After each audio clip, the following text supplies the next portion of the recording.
I'm Vicki Close. This is Farm Diggity. I have a wonderful story for you. This story will absolutely motivate you and move you for your future, but I want to set the stage for you. It was in December, and it was at the Cutting Horse Finals. This is a futurity. There was over 600 riders that competed, and 20 odd riders made it to the finals. Austin Shepard was leading with a score of 227. I was intently watching this because my friend Grant Sitnica was last to ride. So we were watching this on the internet. And there was 3 riders left to go. It was a girl, a woman rode into the arena. I had not heard of her before. Not that I'm a proficient cutter, but I do follow it. She had a tough score to beat, 227. I think it was one year with a 230. So this is a very high score. I want to mention that a woman has not won the cutting futurity for 22 years. 22 years. I wasn't thinking that this would happen. And then magic happened when Lindy Thorn rode in the arena with this horse that we'll call Phil. Phil and Dangerous is his name. And she laid it down. The crowd was on their feet, hooting and hollering. It was a beautiful score, a beautiful ride.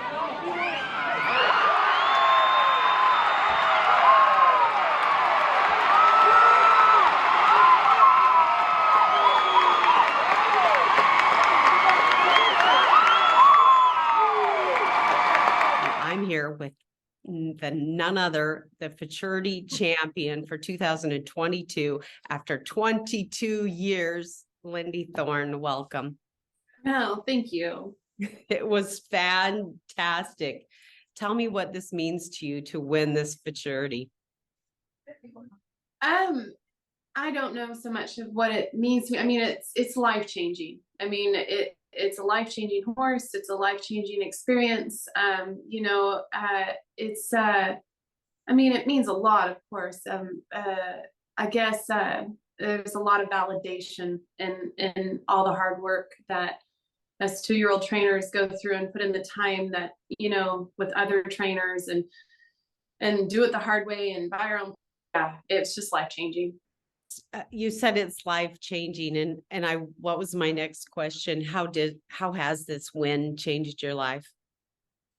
I feel like it's changed my life personally. I don't feel like it's changed my business. Like, I'm still rocking and rolling with 30, 2-year-olds. I mean, my 2-year-old business is always going to stay strong. I'm still going to, take all the horses that I can to, make payments and everything like that. So it is kind of, to me, it just gives me a little, like, I just have that validation that, like, oh, I did belong there, and oh, it was nice to just be a part of it and not make a complete fool out of myself. Fantastic. That brings me, I have to tell you that I kept the camera rolling and I watched, of course, all the awards ceremony, and I was in and I'll tell the viewers at home, but they pop a champagne bottle and they have this big armchair that they bring the winner to, and you sit in it, and your face just said it all to me. It was a humble look of, we don't really need to go through this. For me, it's just me. Right. You looked like you deserved to be there, and you had no doubt that you could be there, but it was a humble look on your face that said, listen, we just need to get these horses loaded, and we've done this already, and this was good. And I said, I have got to meet this woman. I love her. And you kind of fitting in, and he's fitting in this big old armchair. You kind of sink down in it. And I don't know how tall you are, Lindy, but it dwarfed you. But yeah, the look on your face of, come on, we've got chores to go. Just said it all to me. And yeah, how were you feeling at that moment? Well, I mean, the emotion of everything was overwhelming because of all the trainers and all the people I've looked up to for years, and they were there and they were so complimentary, and just the hugs, and so genuinely happy for me. And that to me, like, the cutting horse family is my family, you know, and I reach out to them with problems and horse problems and life problems and everything like that. And so for them just to be genuinely happy for me was very touching, and it was a great moment. And I'll always remember the moments and the words that trainers and trainers' wives said to me in that moment, and it was great. You know, yes, the award ceremony was a little bit awkward for me.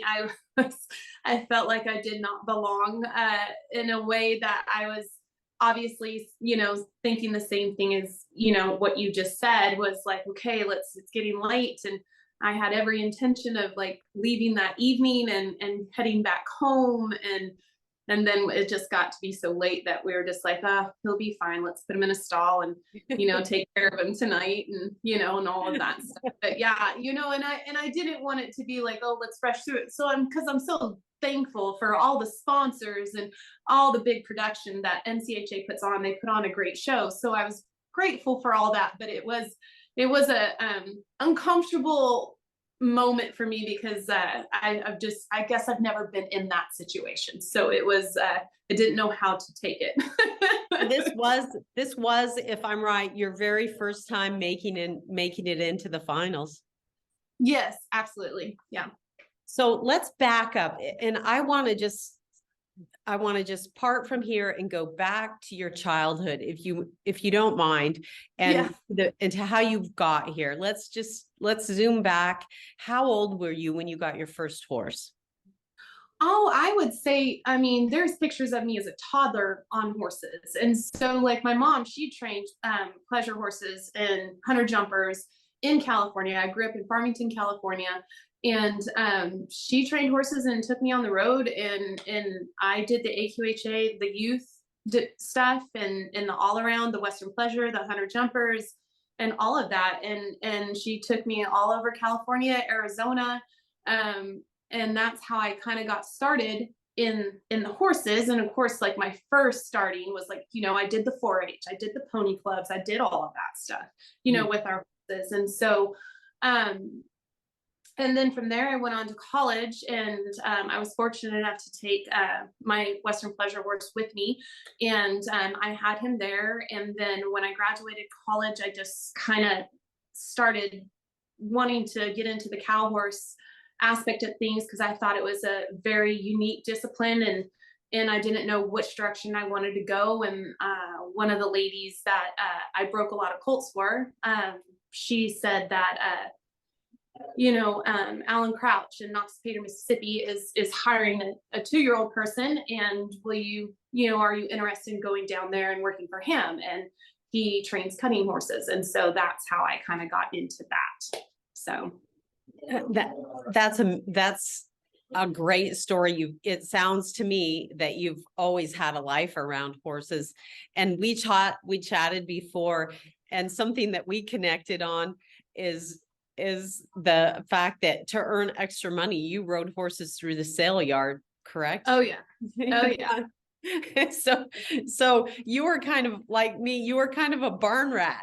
Just absolutely. When I was in college, I would just swing a leg over anything, and we would put 10 rides on it and run it through a sale barn. I would sit there and ride horses, you know, at the sale barn for money. I mean, just kind of, you know, I was a starving college student, so I kind of would do anything to get that done. So, and I think that, Lindy, is why your story is so fascinating to me, because the cutting horse industry is kind of known as the rich man's sport, but you kind of clawed your way and earned whatever you had to do, riding horses through the sale, to get your position to be able to get into this sport, correct?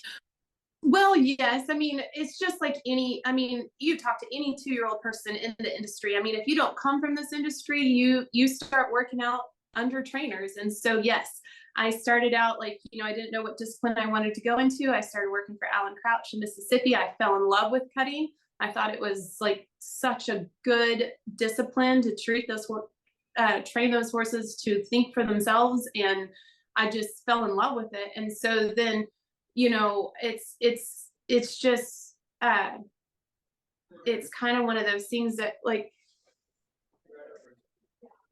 we work really hard to figure out what we want to do. And so, yeah.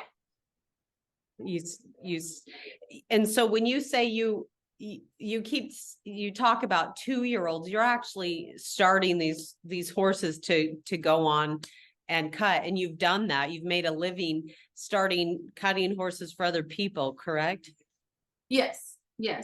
And that's kind of where, like we work for other trainers, and trainers like give us the advice to further our knowledge and give us the horses to ride. And then we just like learn from there. And that's how, I got started. That's how a lot of trainers get started. Yes, it is a rich man's game, but there's a lot of good trainers out there that started that way as well.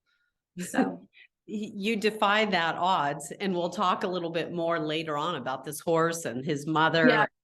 And how much they paid for this horse. It's unbelievable, because you just defied the odds on that and crushed them, actually. And so that rumor of having to be a rich man's sport, you just annihilated that rumor. But anyway, we'll get into that now.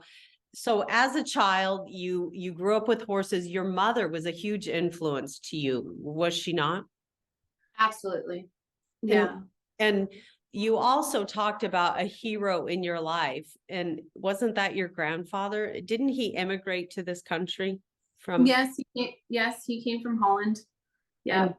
Do you think it was your grandfather and your mother that gave you the work ethic that you have to make your success in this sport? Oh, absolutely. I mean, it probably took me till my 30s to I would never sleep in because of fear of getting in trouble still from my mother and my grandfather. Because they had such a work ethic. Yes. Yeah. No, they worked extremely hard, both of them. And so, from them, you learned this hard work and dedication. Do you think that is what has made you so successful, is your work ethic?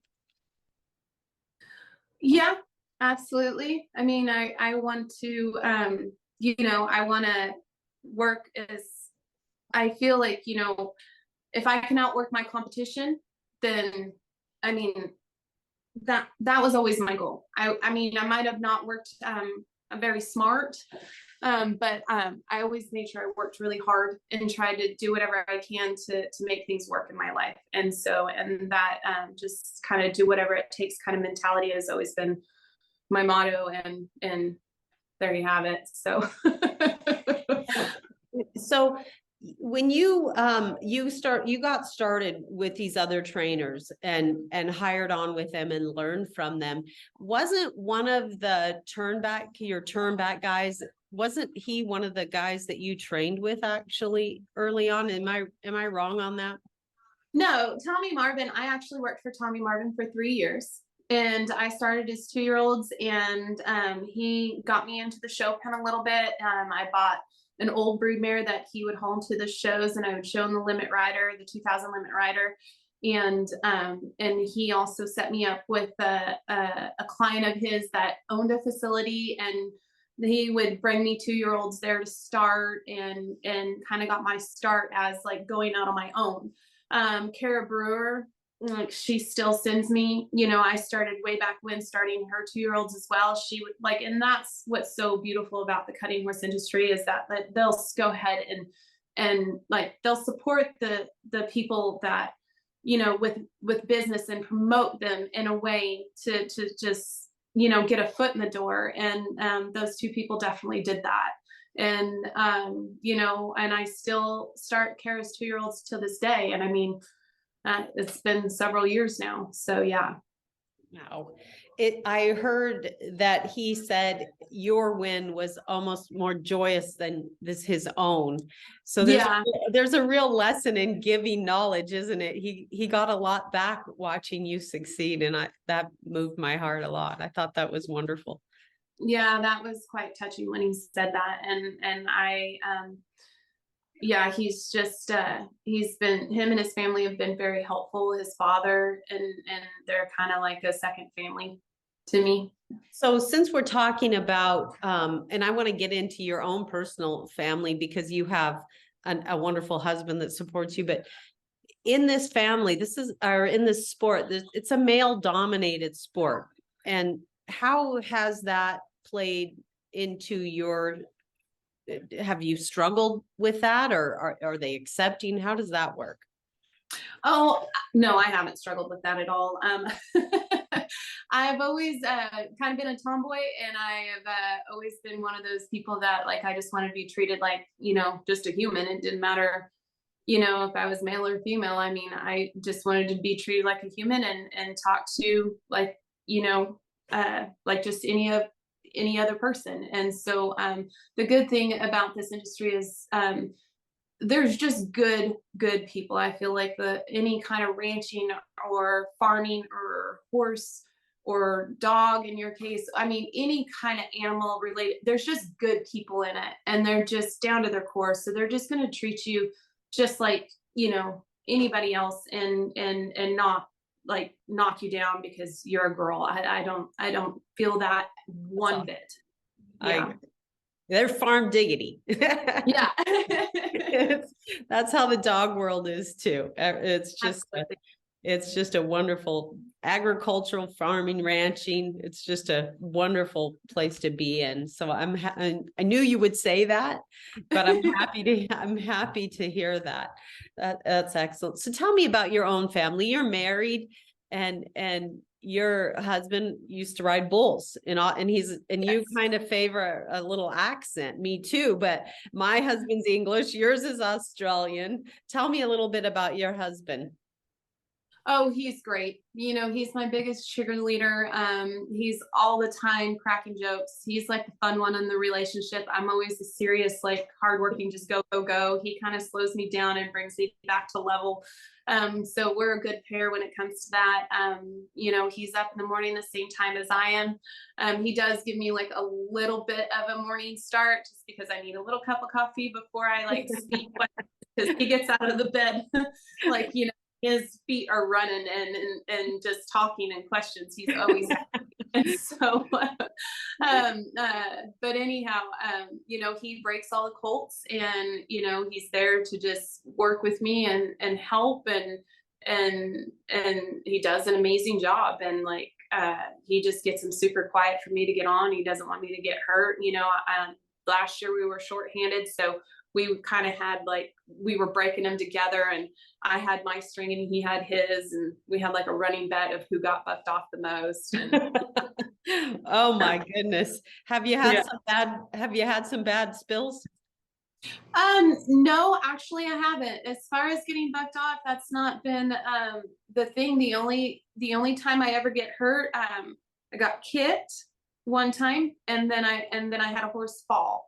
And when they fall, that's the only thing that will kind of get you. And so especially with these babies, because sometimes they're just trying to figure out how to pack weight, and so they'll might slip or fall or do something like that. So that's the only time that I can kind of get in a bind. But other than that, we're pretty good at what we do. Yeah, it sounds like it. You're starting them right, so you're not having to go through that, and you got a good support there. And what a neat thing that he can help you get the rough off of him. So that is so cool. So Yeah. that is fantastic. Now let's go to the next topic, which is basically what now. What are you doing now? What's next for you? So right now we've been home for 3 weeks. Like, we came back from vacation and we've been home for 3 weeks, and we've started 30 head and of 2-year-olds.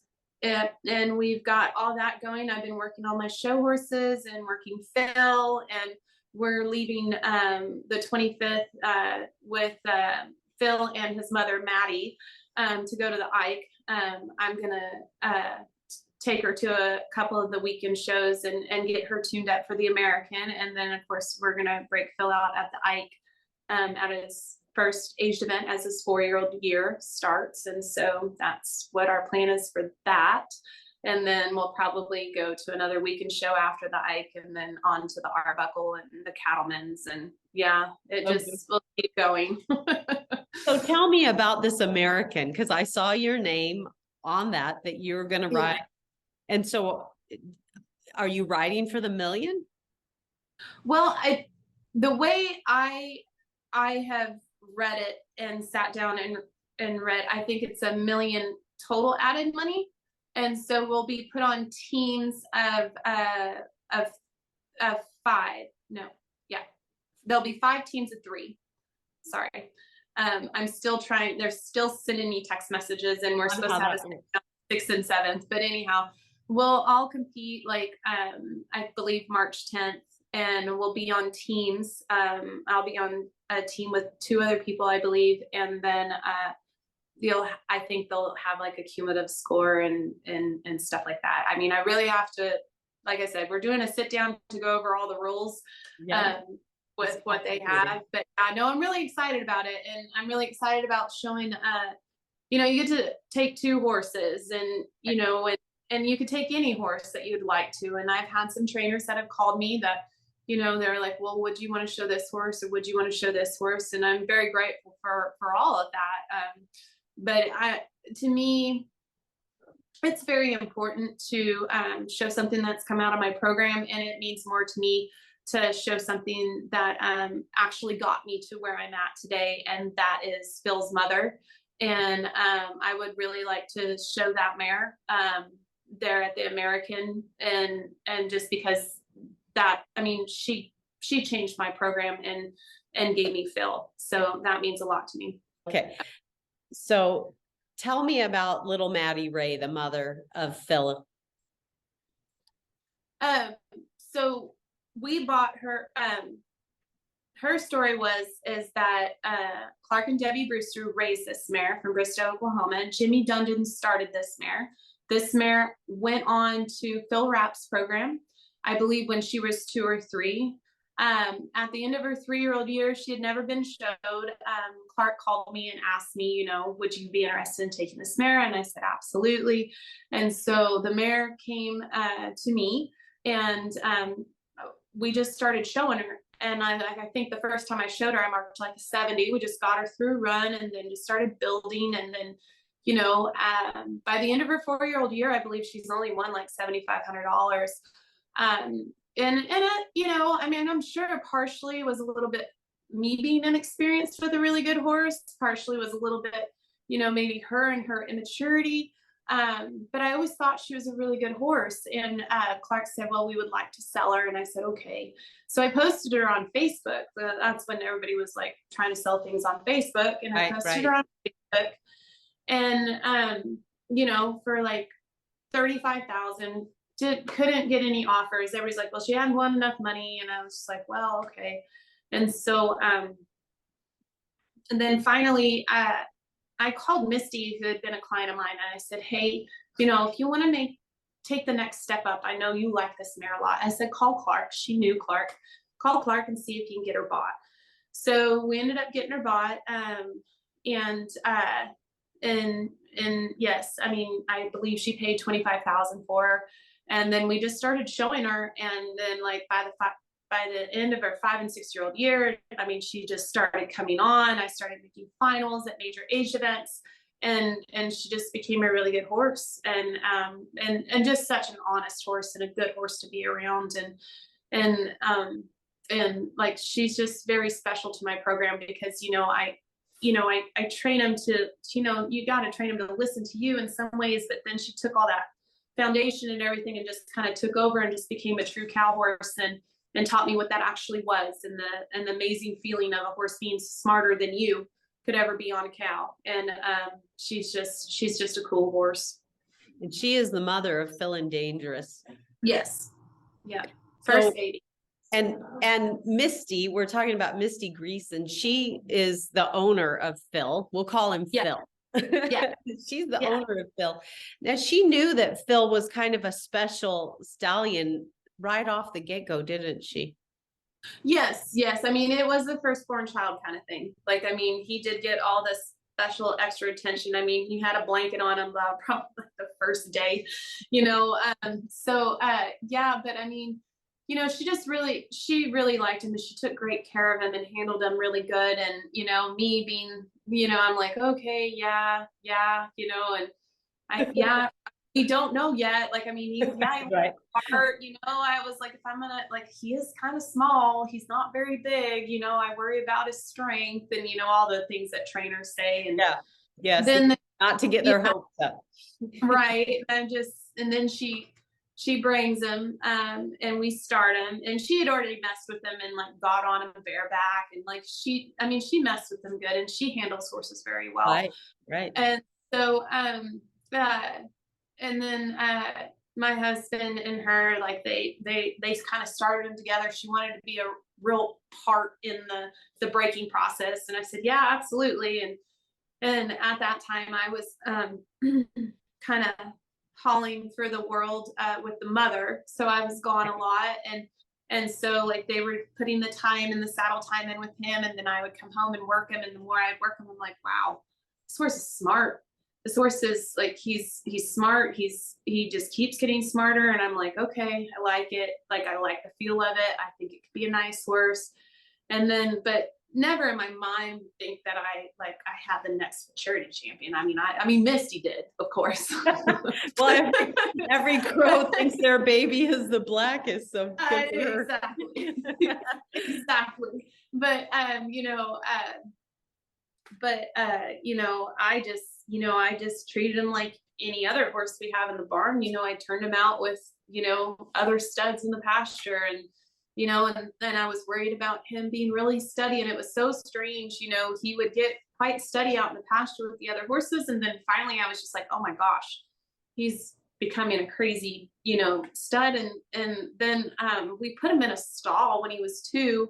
And I hate putting babies in stalls. I want them to be treated like horses. And so we put him in a stall, but then he just became quiet as a church mouse, and was just like, he just had his own personal space. Of course, I still turned him out, but by himself. And I mean, no reason other than the fact he just acted like a raging lunatic out in the pasture with other horses. And so, but it was strange that he just reminded me and Misty, we kind of talked. I'm like, it's just like Maddie. Like, Maddie, you could stick her off in the deep, dark hole where no one's at. And she's like, this is my space and my quiet time. And she likes being alone too. And so I was like, there was a lot of things that were the same about the mother and him. So yeah, he's speaking of similarities, this reminds me of the Kentucky Derby winner.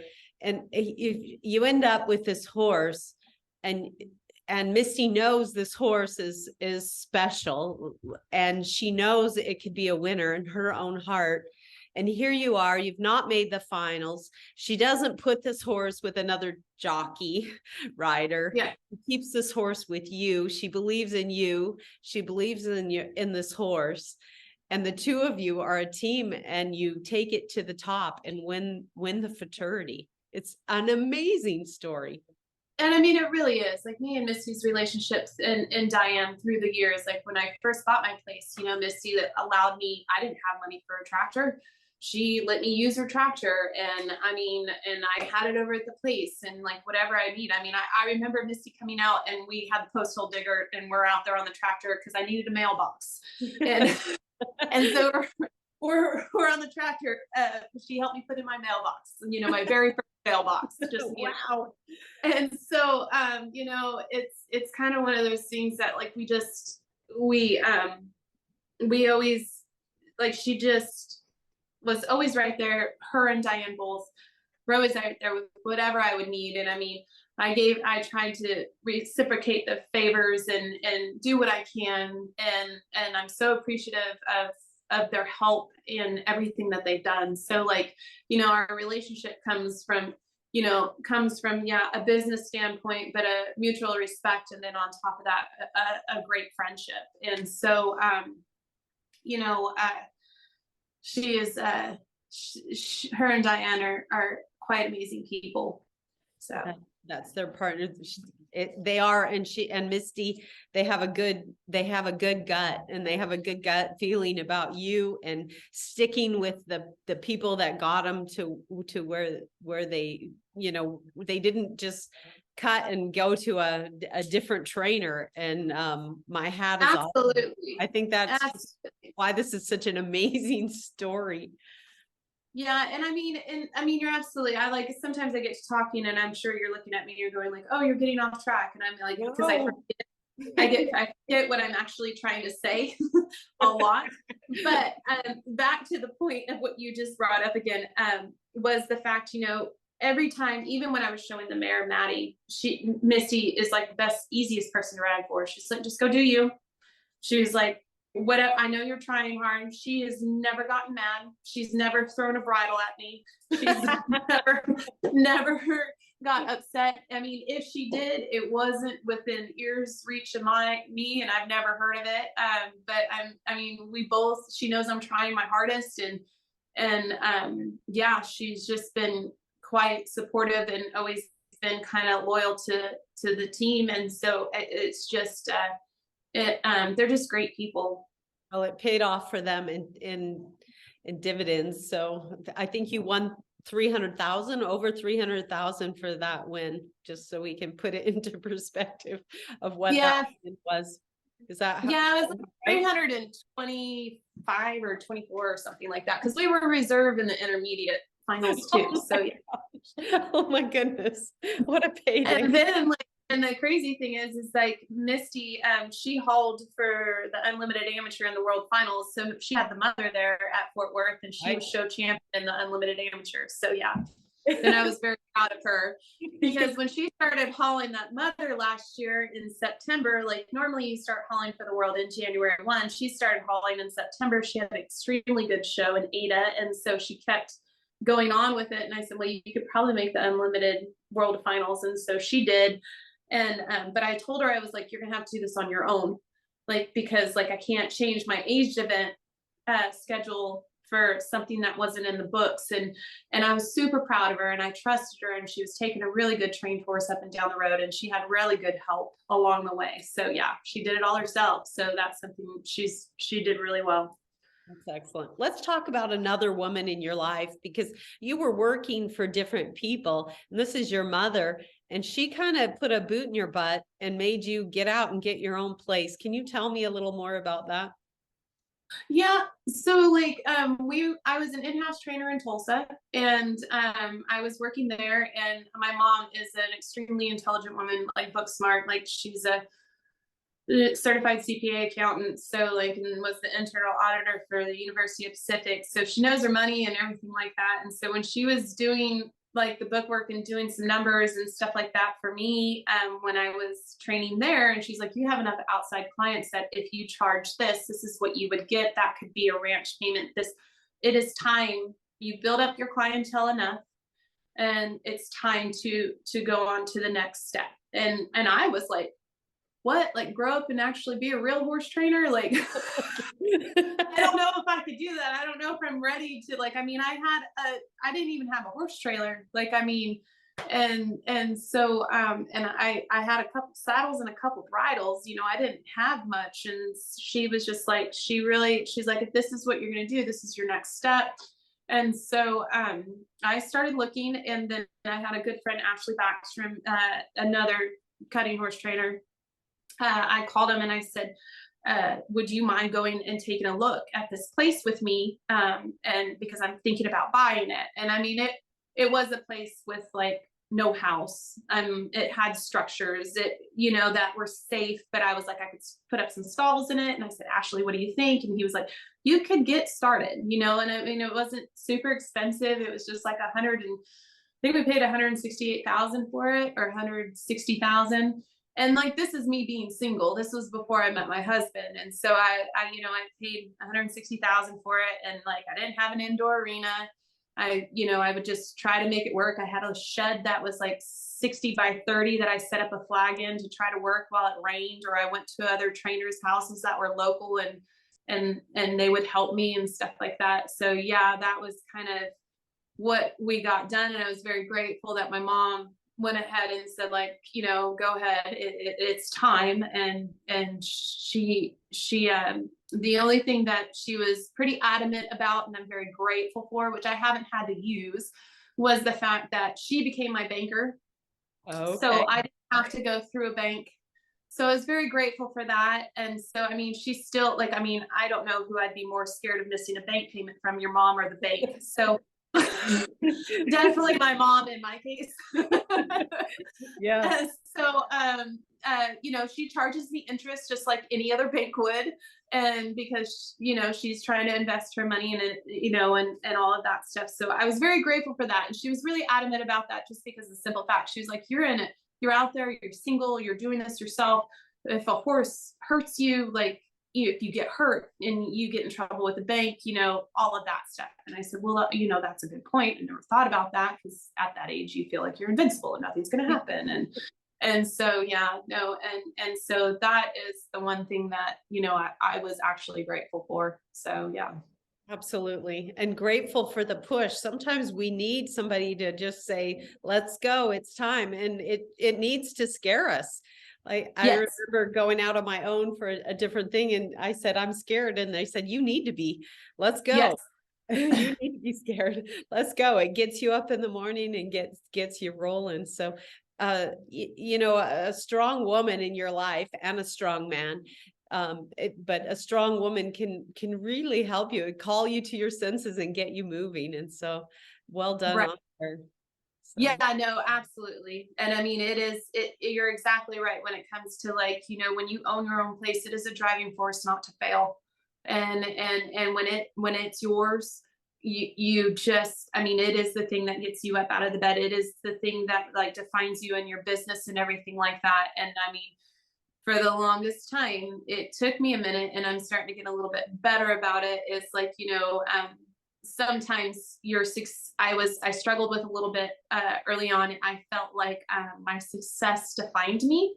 When I was just starting out, and yes, it would upset me if I didn't do good, but like sometimes it would just like kind of like, it doesn't define you. It doesn't define who you are. You just keep on going and don't let it bring you down. And then that was the thing I struggled with the most, was just like, I wanted to do so good. I wanted it so bad. And I was just like, okay. But I feel like if I just took it in a more kind of accepting way, as far as like, okay, we're all going to make mistakes. Let's get in here and let's figure out a plan and do it that way. I feel like sometimes we can be our own worst enemy, in the fact that, like, if you don't do good, sometimes it's just like, whew, bring you all the way down to the floor, instead of being like, okay, let's resolve this problem and try to figure it out that way. That was one thing I had to learn kind of through the mid process, everything. That was my question I wanted to ask you, is how do you deal with the failures? And it sounds like you have a plan for failures, and you attack it systematically. Is that correct? Yeah. We're all going to fail. That's the only way we can learn. And, when I have young trainers that come and work for me that are aspiring and that want to, start 2-year-olds, and I have a great guy that's working for me right now, Wade Marshall, and his wife, Michelle, he'll be like, oh, I'm sorry. Well, no, don't apologize, because that's why you're here. These are what the trainers that I worked for did. They taught me because they've been in it longer and they know what not to do. And same thing, we were talking about dealing with failure and just and the struggles that we go through. And it's like, I tell my clients that you have 5 minutes, go out to the barn, go out and cry, go out and kick things, just try not to break anything that's in too much importance that you can't replace. And you got 5 minutes to sulk about it, and then come back and like, let's figure out a problem, and let's figure out a problem and do better. And then if we don't do better the next time, we're gonna just keep on going. There was, when you first start out showing, it is, especially if you're not raised in it, it is such a struggle. There are so many things to become, like, it's not just the training, that's an art. It's the showmanship, that's an art. And so, and there's so many aspects to it, as far as knowing your cattle and cutting your cattle and setting up your horse and showing them correctly. And, you know, a great horse will always make a trainer look better than they are. and cover up some of your mistakes. And, you know, some of the horses that, you know, you have to show them to their best of their ability. And I feel like, you know,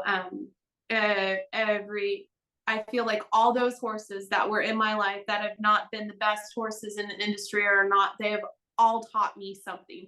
They all taught me how to show better. They all taught me, like, well, not to do the next time if I ever had a horse like this, you know. And I think those are the things that we have to take away from some of our failures, is what not to do, you know, the next time, and learn from our mistakes, and try not to let it just suck the air out of you and make you not want to keep going. I mean, you have to have enough fight in you to keep going. So yeah, you definitely have the grit, and it's important to basically keep on trucking, even if you're down. You're an absolute inspiration for that.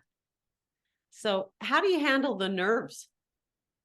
The nerves, you know, when I was shown in the finals, I mean, I was actually quite a nervous wreck. I did tell Kara, I said, well, I'm grateful that, you know, I showed Maddie last year in the World Finals, and it was real noisy in there. And then, like, when I was in there and I'm watching cattle and I'm just hearing all the noise, and I'm going like, okay, wasn't quite prepared for this much noise, you know. And so I was a nervous wreck watching cows. Like, I mean, I went in there on the first set and I watched the whole first set of cows.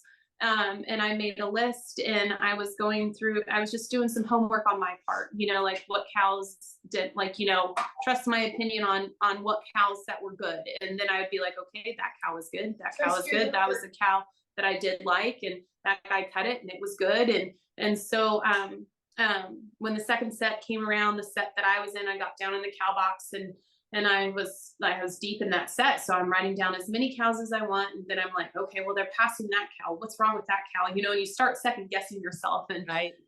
And so you're just like, no, don't do that. You did your homework. You know, it's fine. It'll be fine. You have a good horse that's trained. Just go show your horse. And, you know, and Tommy and Kara are sitting, you know, one on each side of me, and they're talking to me, and Kara's like, well, my money's on you. Don't worry about it. But she can tell, like, I mean, my hand's shaking while I'm trying to scratch a cow that's just got cut off the paper. And she just told me, she was like, just go get on your horse. Follow your process. Yeah, so I went in, I walked down from the cow box, and a little bit earlier than I normally do it, and I got on my horse, and Misty, like, you know, she warmed up her own horse during this whole process. Like, she was not going to let anybody else warm up her horse, and she wanted to be a part of it. And I said, absolutely. There's not many trainers that would let their owners warm up the horse for them. I mean, that's kind of not, I mean, there are some trainers out there, but I mean, yeah. So she warmed up her own horse, and she was like, he's ready. And I got on it and I started loping circles, and she's like, did he not feel ready? And I was like, no, he's ready. I was like, I need to get ready. But, like, you know, once I got on him, it was just like, okay, all the nerves went away. I took a couple of deep breaths, and I'm like, okay, this is my element. This is what I know. And then, like, the sound just kind of got blocked out, and I'm like, okay, I'm good to go. And then I'm doing a little dry work, and I'm like, okay, well, they passed those cows, you know. And Tommy's like, I really like the yellow baldy. And I said, what, you guys like the brown baldy? And then Kara's like, you know, don't forget about the red blinder. And I'm like, okay, you know. And so we had 3 cows that we went down there to cut, and we got them all cut. You know, Sean Flynn, you know, he always tells me, and even my husband, he always tells me, you know, take a couple breaths before you go in. But, you know, my husband's not down there right before I go in, and Sean, take a couple breaths, just go in there, you know, do your part. And so, you know, I always try to do a couple deep breaths before I walk in there, and just be like, okay, just go do my part, and that's it. You know, I never have the mentality of like, well, I'm going to show them, or I'm going to go win, or you know, I mean, we all want to go win. I always, my mentality every time I walk to the herd is I just want to go do my personal best, because I am my own worst critic. Like I watched the video numerous times and I'm like, well, that could have looked a little cleaner and that could have looked a little prettier. And everybody's like, you just won. And I was just like, but I like to pick things apart because I admire all those trainers that do such a great job at their job, and there's such a craft to it. And so it's really good. But, but the nerves thing, I mean, it's always going to be there. I mean, if you're not nervous, I think, you have to be, it just means you care. And so, it's, I was exceptionally nervous that night because I just wanted to focus on myself. I didn't, it was a moment of just like, holy cow, there are a lot of people in here. Oh my gosh, it is really noisy. And then you're like, this is the first time here. I'm sure everybody's going like, who is this girl? And so I try not to let that play with my head a little bit, because I was just like, who cares if they don't know me? Just go down there and show your horse, and just go down there and just wherever the cards fall, they fall. Just do your part and look respectable and do your job. And because that's what you came here to do. And so that was kind of like my pep talk to myself going down there. And so, yeah, that's kind of how I dealt with the nerves that night. That was the nervous I had ever been. Not because I felt like I had to go win. It just felt like I just wanted to make sure I did my part, looked professional, and, in kind of a big group setting, because it was a huge night. Lindy, So. they might not have known your name, but they certainly know it now. I got a few things out of just this chat, and I want to tell you what I've learned from you. And one is, the one thing I learned is that possibly there's more joy in giving than getting. And from your man that you that helped you and took lessons, and he helped you, your mentor, his words stuck and resonated with me when he said, I had more joy in watching her win. And so that's one thing I really took out of this, is that we need to strive to help each other and to help the people that are in the lower classes, which you're already starting. You have trainers coming in and people working for you. You're already giving back in the sport. And that really stuck with me. I love that.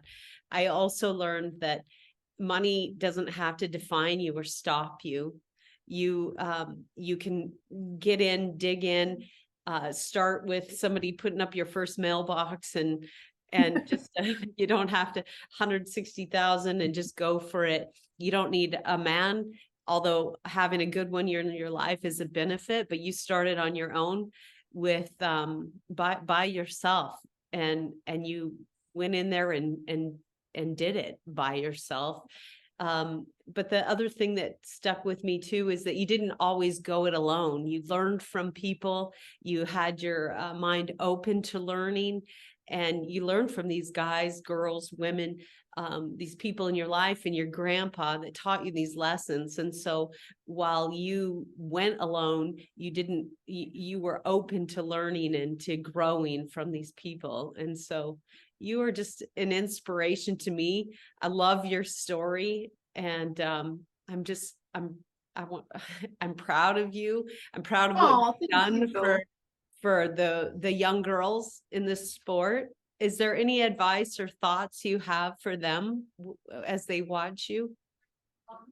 Oh, if I can inspire any of those girls to just say, well, I can do that too, that would just make my day. And I feel like at this moment, if I have, like, I mean, I might be forgot about next year, but I mean, at this moment, I have a little bit of a platform to stand on as far as like, people that I can influence.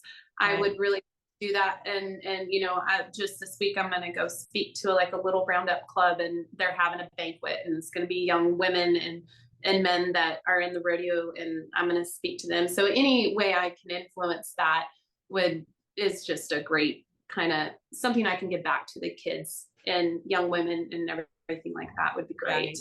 Right. Well, thank you so very much for everything. And I thank you for your time. And yeah, we're in a coffee shop. I don't have good internet.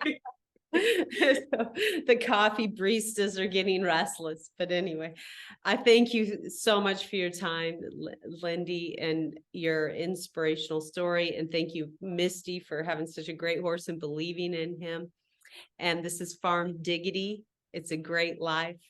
Peace out.